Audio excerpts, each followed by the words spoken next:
Bismillahirrahmanirrahim. Assalamualaikum warahmatullahi wabarakatuh. Selamat pagi anak-anak. Kita bertemu kembali di pembelajaran prakarya ya.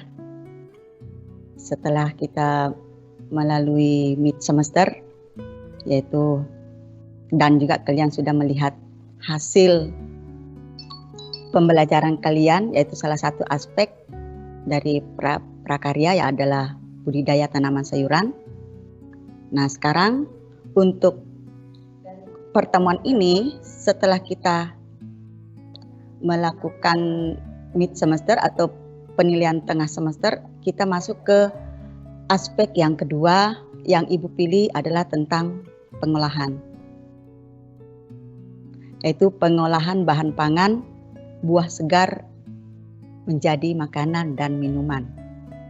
Pengolahan ya, namanya pengolahan itu artinya mengalami perubahan, sesuatu yang mengalami perubahan dari bentuk aslinya.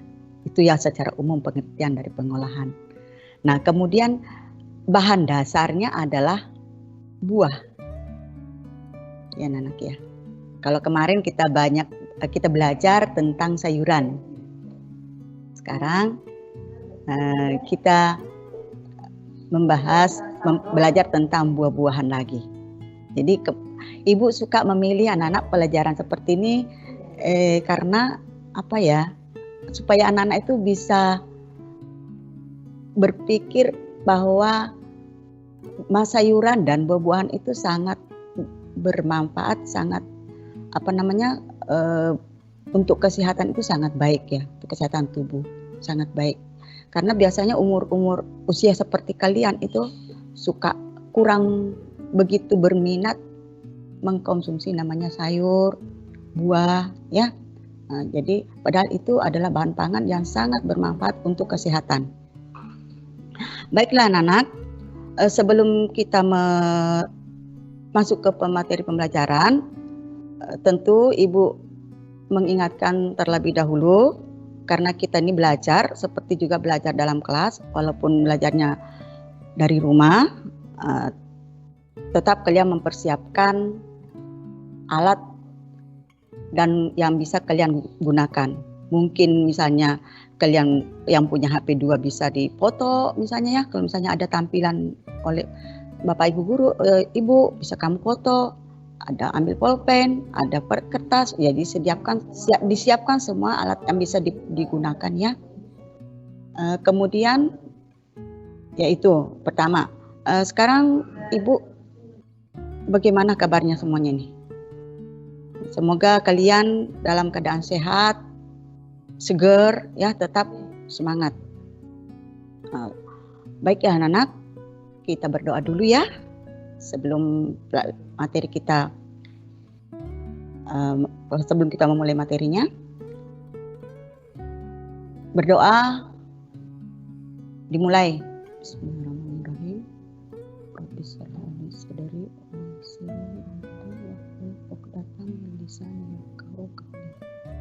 Berdoa selesai. Alhamdulillah, kita ketemu kembali ya anak-anak ya. Kemudian Ibu lanjut, yaitu tentang pengolahan bahan pangan buah segar. Kompetensi dasar pada aspek untuk semester ini yaitu Ibu ambil ada 2 KD, yaitu untuk teori pengetahuan 3.1 memahami rancangan pembuatan, penyajian dan pengemasan bahan pangan buah menjadi makanan dan minuman segar yang ada di wilayah setempat. Untuk keterampilan itu KD-nya adalah mengolah bahan pangan buah segar menjadi makanan dan minuman sesuai pengetahuan rancangan dan bahan yang ada di wilayah setempat. Jadi ada 2 KD ya, 1 KD untuk pengetahuan, ingat ada 1 KD tentang keterampilan. Baik, Ibu lanjut ya. Kemudian tujuan pembelajarannya adalah setelah materi ini selesai dibahas, diharapkan kalian tentunya memiliki pemahaman tentang pengertian. Pengertian apa? Tentu pengertian yaitu buah. Karena yang mau dibahas adalah tentang buah tadi. Jenis, sifat, dan karakteristik pengolahan bahan pangan buah segar menjadi makanan dan minuman. Yang kedua, yaitu tujuan pembelajaran tentang keterampilannya, itu mengidentifikasi berbagai jenis pengolahan bahan pangan buah segar menjadi makanan dan minuman. Mengidentifikasi itu harus mengenal. Lanjut ya. Ini tadi tujuan pembelajarannya. Nah, kemudian ini materi pokok yang ibu akan sampaikan, yaitu jenis bahan dasar. Tentu bahan dasar itu adalah, karena kita tadi mau membahas tentang buah ya, bahan dasarnya adalah buah. Bahan bantu dan bahan kemasan makanan, jenis alat dan kegunaannya, kemudian teknik dan langkah-langkah pengolahan, serta teknik pengemasan dan penyajian. Ini materi pokoknya. Kemudian materi pembelajaran, makanan olahan. Jadi kita harus mengetahui dulu, memahami dulu apa sih yang disebut dengan makanan olahan. Yaitu jenis makanan yang dihasilkan dengan cara mengubah bentuk dan memodifikasi rasa dari bahan alamiah atau bahan aslinya. Jadi itu tadi ya, intinya artinya mengalami perubahan dari aslinya, itulah yang dinamakan pengolahan. Karena kita berbicara tentang makanan, nah itu tadi saya ulangi kembali, jenis makanan yang dihasilkan dengan cara mengubah bentuk. Kalau sudah dia mengalami pengolahan berarti itu ada perubahan, mengalami perubahan, baik itu bentuknya, rasanya, ya warnanya, dan memodifikasi rasa dari bahan alamiah atau bahan aslinya. Apa tujuannya pengolahan dilakukan? Kita melakukan pengolahan itu bertujuan pertama, meningkatkan kualitas dan memperpanjang masa simpan. Nah, kemudian makanan mudah dicerna oleh tubuh. Yang berikutnya, memperbaiki aroma, warna, bentuk, dan tekstur bahan makanan tersebut. Meningkatkan gizi makanan.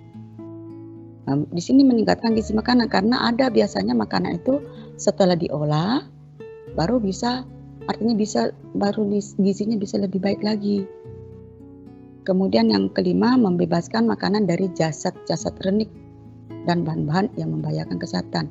Yang dimaksud jasad-jasad renik di sini adalah makhluk kecil ya, yang biasanya ada tumbuh pada makanan itu. Nah itu yang disebut jasad-jasad yang bisa jadi akhirnya buah itu bisa menjadi rusak ya, karena itu tadi tumbuhnya makhluk-makhluk kecil tersebut. Itu tadi tujuan pembelajaran, tujuan dari pengolahan makanan yang kita lakukan ya, meningkatkan kualitas dan memperpanjang masa simpan. Lanjut ya. Nah, kemudian pembahasan, yaitu salah satu bahan makanan olahan adalah buah. Karena kita membahas tentang buah, nah kita harus mengerti dulu, memahami dulu apa sih itu buah segar. Adalah bahan pangan, bahan makanan yang tidak memerlukan pengolahan, sudah dapat dikonsumsi secara langsung. Ya, itu pengertian buah segar. Artinya bahan makanan yang bisa secara langsung dikonsumsi. Beberapa contoh buah yang bisa diolah menjadi makanan banyak ya. Di sini Ibu berikan contohnya dan olahannya lengkap dengan nama produknya. Misalnya buah nangka. Buah nangka termasuk buah ya. Diolah menjadi gudeg atau keripik dan lain sebagainya. Itu hasil olahannya, hasil produknya ya, namanya. Nama dari hasil olahan nangka itu termasuk gudeg. Ya, mungkin masih banyak yang lain kan. Ini hanya salah satu contoh yang Ibu berikan. Nah, buah cempedak. Di sini kita banyak cempedak ya. Di Kalimantan ini banyak cempedaknya terkenal. Yaitu diolah sebagai gorengan, dan kulit cempedaknya itu biasa dikonsumsi dengan cara difermentasi terlebih dahulu yang disebut dengan mandai. Ya, biasanya makan anak-anak. Nah, ibu juga namanya dari kulit cempedak ini, wah ibu suka banget makan seperti ini anak. Kemudian buah durian diolah menjadi tempoyak. Jadi hasil olahan dari durian itu namanya tempoyak. Ingat ya, siapa tahu nanti ada di tugas sebutkan misalnya jenis buah, kemudian disertai dengan nama produknya, ya seperti ini yang kalian lakukan, kalian buat. Nah, diolah apa aja selain tempoyak? Dodol, buah nanas, diolah menjadi selai, keripik, dan lain-lain. Pisang, nah itu diolah menjadi tepung pisang. Itu tepung pisang itu biasanya pada makanan anak-anak bayi ya, ada itu. Nah, keripik pisang, pisang sale. Ibu bawa loh contohnya pisang sale anak-anak. Kalian mau lihat ya? Dia ada ibu bawakan pisang sale. Kebetulan ibu bikin. Ini pisang sale ini, ya. Nah, ini tadi kan salah satu tujuan kita melakukan pengolahan itu supaya bisa tahan lama ya. Dan di sini ya gitu kan, meningkatkan kualitas dan memperpanjang masa simpannya, memperbaiki aromanya ya. Nah, itu salah satu tujuan. Ini pisang sale namanya, yang dijemur. Paham kan? Enak ya kalau digoreng. Wah, ini kita sudah mulai berbicara tentang makanan. Ya, membuat liur nih. Kemudian ibu lanjut.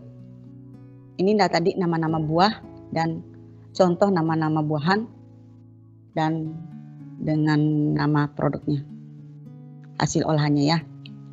Nah, kemudian ini mengidentifikasi karakteristik buah-buahan. Buah segar adalah buah yang bisa dikonsumsi secara langsung tanpa perlu ada pengolahan lebih lanjut. Mengapa kita harus mengenal, artinya mengidentifikasi karakteristik dari buah-buahan tersebut? Karena buah itu banyak, beraneka macam ragam. Beraneka macam ragam, baik namanya. Setiap buah itu memiliki ciri-ciri, ya. Jadi itu perlu kita mengetahui tentang jenis dari buah tersebut. Dan di sini berdasarkan sifatnya itu ada 3 ibu tunjukkan berdasarkan musim berbuahnya. Di sini buah itu kan tidak semua buah itu artinya ada sepanjang tahun ya. Ada yang mungkin ada musim tertentu baru ada. Nah, itu berdasarkan musim berbuahnya. Yang berbuah sepanjang tahun ya seperti pisang, pepaya itu ada terus ya. Kalau mangga ya artinya itu hanya sekali setahun ya.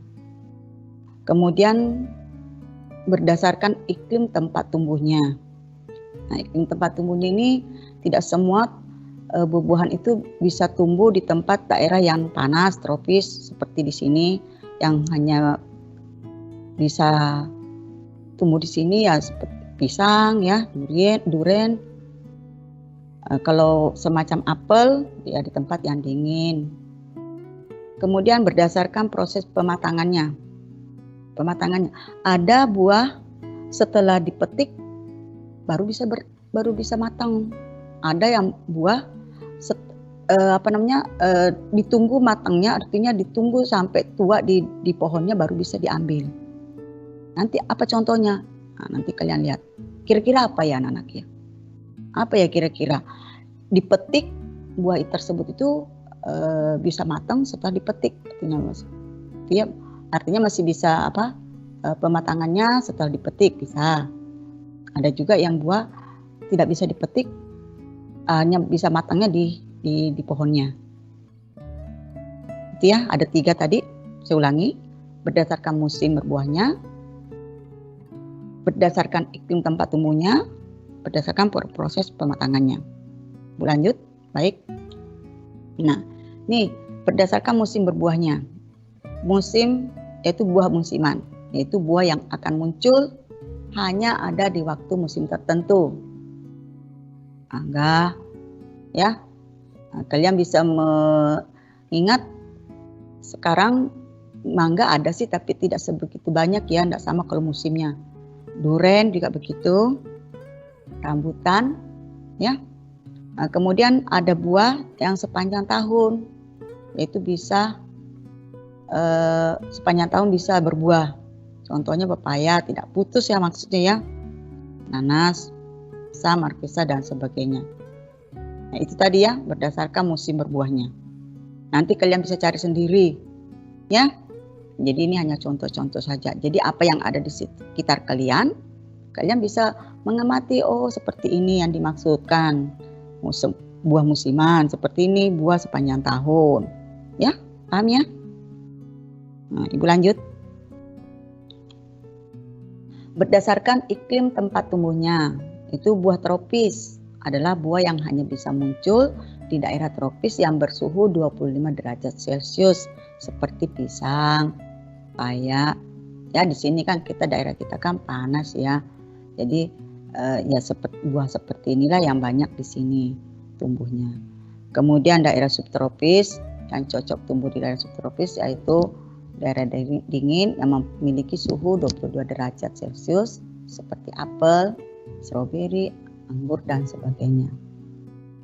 Ya. Nah, kemudian Ibu lanjut yang berikut berdasarkan proses pematangannya. Nah, proses pematangannya itu disebut dengan buah klimaterik yang dapat matang ketika setelah dipanen dan dapat terjadi pembusukan. Contohnya pisang, ya kan? Pisang masih hijau-hijau tuh dipanen sudah terus tunggu masaknya setelah dipanen. Begitu juga mangga, pepaya ya. Nah itu yang disebut dengan buah klimaterik. Kalau yang artinya setelah yang matangnya yang harus ditunggu sampai matang di pohonnya itu buah non klimaterik, yaitu buah yang ketika setelah dipanen tidak dapat mengalami pematangan. Jadi harus ditunggu sampai matang di pohon. Itu ya. Semangka ya, anggur, jambu air, dan nanas. Bisa dipahami anak-anak? Nah, nanti kalian bisa mencari jenis buah yang lain selain contoh-contoh yang ada di sini. Berarti kalian sudah paham dasar-dasarnya ya. Nah, itu. Ibu lanjut ya. Nah, ini mengidentifikasi karakteristik buah-buahan berdasarkan namanya, nama buah tersebut, tempat tumbuhnya, musim berbuahnya, rasanya, dan tekstur kulitnya. Nah, nanti Ibu berikan tugas mengidentifikasi karakteristik buah. Ini contoh tampilannya yang Ibu berikan nih. Jawabannya kalian bisa lakukan. Bisa buat seperti ini contohnya, jawabannya. Nama buah misalnya pisang. Biar harus disertai dengan gambar. Jangan namanya aja ditulis. Kalau misalnya soal itu diperintahkan buat gambar, upload gambar, dikirim gambarnya. Karena itu mempengaruhi nilai. Tempat tumbuhnya daerah tropis, musim berbuahnya sepanjang tahun, rasanya manis, tekstur kulitnya halus, dan berwarna kuning atau hijau. Ya itulah. Itu ada 2 Ibu contohkan mengidentifikasi tentang buah. Udah ya? Ibu lanjut lagi. Nah, ini sama juga pembelajaran kita yang lalu, yaitu pada sebelum MIT, yaitu tentang sayuran, kandungan dan manfaat buah-buahan, sayuran. Di sini juga Ibu sedikit menampilkan tentang kandungan dan manfaat buah-buahan. Tapi kalian harus banyak membaca tentang ini ya, manfaat dan kandungan buah-buahan, karena ini tuh sangat baik untuk kesehatan tubuh anak-anak. Ya, nah, ini hanya kalau nggak salah ibu hanya berikan contoh 3 saja buah-buahan di sini. Nah, kalian banyak membaca, jadi supaya kalau kalian banyak membaca, banyak mengetahui tentang kandungan dan manfaat buah tersebut, nah supaya kalian bisa mengkonsumsinya, ya. Nah, kalau misalnya kalian merasa bosan makan mentah seperti ini, bisa langsung kan bisa diolah. Makanya kita belajar pengolahan, bikin salad buah, ya. Dibuat rujak. Ini memiliki jambu biji atau Spidium guava, memiliki kandungan vitamin C lebih tinggi dibanding ya jeruk. Nah, ini perhatikan itu manfaatnya sangat melancarkan kerja otak dan peredaran darah. Jadi kalau kita sering mengkonsumsi seperti ini, itu kecerdasan, bisa meningkatkan kecerdasan kita dalam berpikir. Itu kan melancarkan kecerdasan otak ya. Murah kan itu jambu. Jadi jangan jadi buah itu ya sangat bagus ya untuk kesehatan. Itu seperti kalian bisa selalu mengkonsumsi di jus, boleh, bisa ya.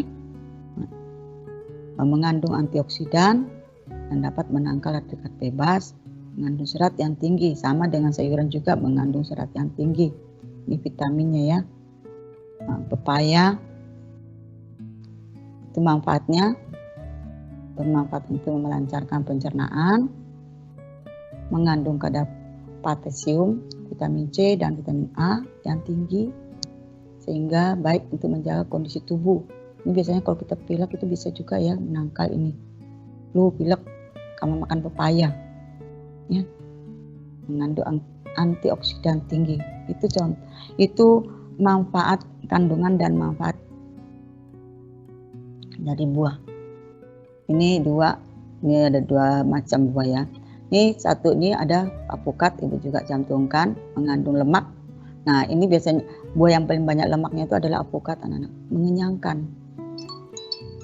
Bermanfaat untuk menurunkan kolesterol, mencegah stroke, darah tinggi, jantung, dan kanker, dan sangat baik untuk kesehatan mata, kulit, mengandung vitamin A dan C ya, E ya, ini. Itu untuk kesehatan mata, kulit itu kesehatan vitamin E, menghilangkan kerutan dan membuat kulit tampak lebih muda. Nah, ini contoh produk olahan makanan berbahan dasar buah-buahan. Sandwich isi buah. Biasanya kalau kalian mengkonsumsi makan sandwich, ini isinya bukan buah ya. Apa biasanya? Pastinya sosis, ya, daging. Itu dilapisi, roti berlapis, kalau ini roti dilapisi dengan buah. Nah, yang sering kalian makan itu roti dilapisi sosis, terus telur, ya. Ini resepnya gampang aja, berapa macam aja ini anak-anak. Nah, ini artinya bahan dasarnya adalah buah, bahan tambahan lainnya itu termasuk tadi rotinya, itu tambah buah bahan tambahannya. Nah, jadi sehingga bisa menghasilkan yang produk, artinya menghasilkan olahan makanan buah yang disebut sandwich isi buah.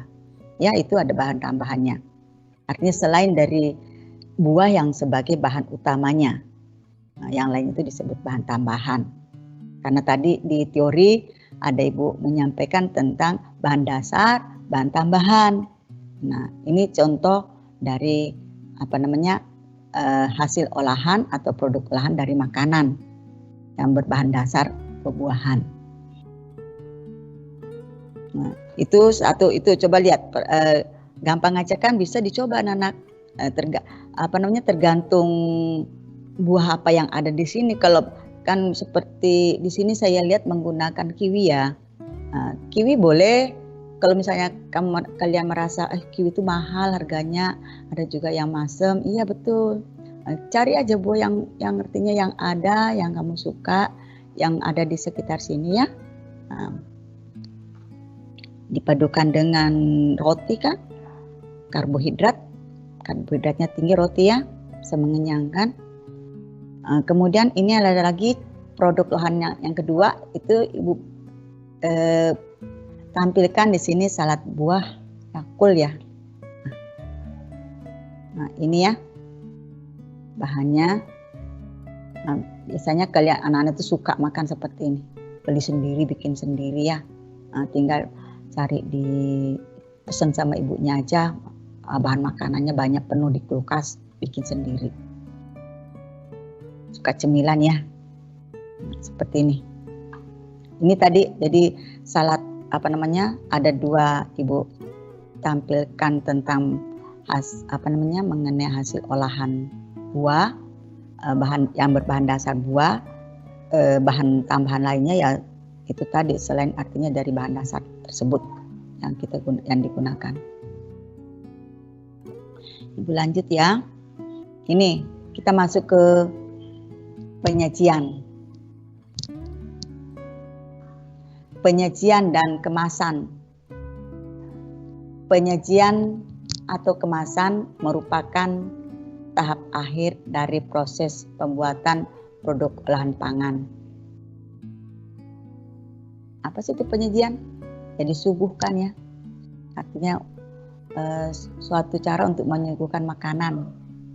Disajikan, disuguhkan makanan untuk orang lain, artinya diberi makan gitu ya, disuguhi makanan.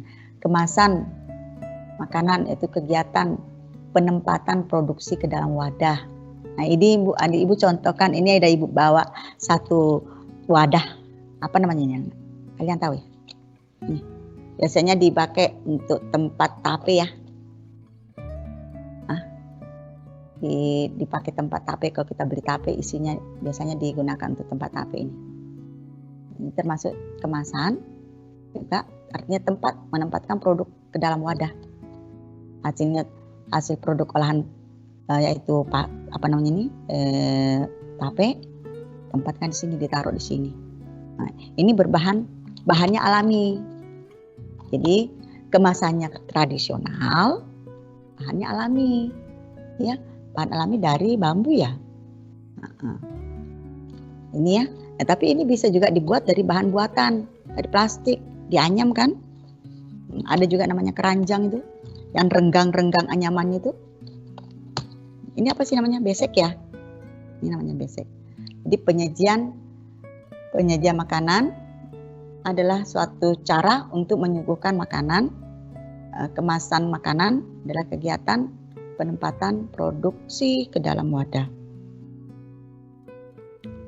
Kemudian ini kriteria yang harus diperhatikan dalam memilih wadah atau kemasan. Bahan kemasannya atau wadah penyajian tersebut tidak berbau, harus bersih ya, sehingga tidak mempengaruhi atau merubah rasa dari produk pangan olahan. Yang kedua, yang perlu kita perhatikan untuk memilih kemasan atau memilih wadah untuk penyajian, yaitu memiliki kekuatan sebagai tempat produk pangan bahan. Ya, yang berikutnya bahan kemasannya atau wadah penyajiannya memiliki daya tarik terhadap konsumen. Kenapa perlu diperhatikan itu? Ya betul, anak. Kalau misalnya kita menyajikan suatu makanan, ya kita berusaha bagaimana caranya supaya konsumen itu bisa menarik, artinya ada minat untuk mengkonsumsi makanan yang disajikan tersebut. Itu makanya perlu memiliki daya tarik. Begitupun juga kemasannya perlu diperhatikan supaya orang bisa merasa tertarik untuk memiliki barang tersebut. Makanya perlu pengemasan. Pengemasan itu kan kalau misalnya kita mau menjual sesuatu, pengemasannya itu bisa menambah nilai harga dari barang tersebut. Yang berikutnya Bahan kemasan penyajian mudah didapat. Dan kemasan yang berikutnya, bahan kemasan atau wadah penyajian aman bagi kesehatan dan bersih. Nah, itu tadi hal yang perlu diperhatikan untuk memilih wadah penyajian atau kemasan makanan ya. Lanjut ya. Nah, ini alat penyajian tradisional yaitu anyaman rotan. Nah, seperti ini Bu tadi ya, ditunjukkan tadi ada nasi, ada bakul nasi. Biasa kalau kita makan di apa namanya di warung ya, ada bakul nasi, piring itu piring dari anyaman. Sekarang kan lagi kalau ada acara-acara orang menggunakan piring anyaman ya. Anyaman bambu, bakul, tampah, daun pincuk nasi rames, daun pisang, daun rames, daun jati. Nah, itu ya, itu dari penyajian yang alat penyajian tradisional, bahannya pun juga dari bahan alami. Itu yang dimaksud ya, ini. Jadi penyajian tradisional bahan dari bahannya itu adalah bahan alami yang digunakan. Seperti ini tadi yang Ibu tunjukkan. Ini. Ya. Ini adalah kemasan tradisional, bahannya bahan alami. Namanya besek. Kemudian alat penyajian modern. Tempat penyajian modern itu biasanya setiap jenis makanan itu terpisah-pisah. Ya, tidak sama dengan tadi yang tradisional dicampur-campur kayak nasi campur ya gitu ya. Situ satu piring, satu wadah di situ, di atas misalnya nasi remes daun jati, di atas daun jati itu di situ ada semua nasinya, ada lauknya, ada tempe gorengnya dan sebagainya ya. Nah, itu penyajian tradisional. Kalau modern itu terpisah-pisah, wadah, mangkok itu namanya. Kemudian bahan untuk alat penyajian tersebut itu dari kaca, plastik dan sebagainya, buatan kan? Ya itu bisa dibedakan ya anak-anak. Ini alat penyajian tradisional dan alat penyajian modern. Sekarang bahan kemasan alami. Nah, ini bahan kemasan alami dan pisang. Ya, yang dibuat tadi pincuk ya, ini daun pandan, anyaman bambu, besek atau bongsang keranjang ya. Bongsang itu yang renggang-renggang, anak-anak. Anyaman yang renggang-renggang, yang biasanya kalau kita beli ubi madu itu ya, biasa menggunakan kemasannya itu pakai bongsang keranjang. Nah, kalau Ibu sukanya beli ini tape, nah pakai ini, makanya Ibu bawa ke sini. Ya. Nah, kalau yang bahan kemasannya buatan ya kertas, plastik, styrofoam banyak ya. Nah, yang biasa yang banyak sekarang digunakan.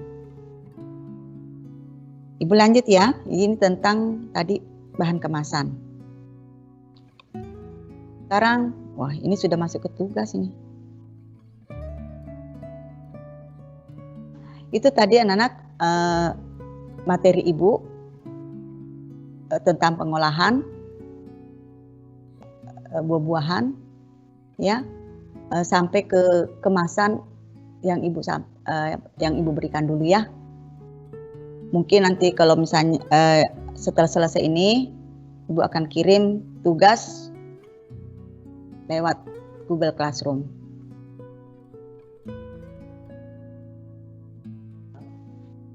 Begitu ya anak-anak ya. Mungkin Ibu hanya sampai di sini saja. Tidak tetap kalian menjaga kesehatan.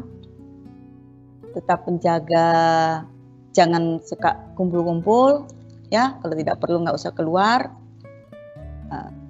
Jadi anak-anak ya. Ya, tetap banyak mengkonsumsi buah ya, konsumsi sayuran. Seperti materi yang Ibu sampaikan ini, banyak-banyak mengkonsumsi cemilan, siapkan banyak-banyak makanan di dalam di rumah. Karena kalau kita jarang keluar, sukanya ngemil aja ya, cemilan yang harus banyak. Ya, mungkin itu aja dari Ibu ya. Tunggu Ibu berikan nanti tugas di Google Classroom. Mudah-mudahan apa yang Ibu sampaikan bisa bermanfaat.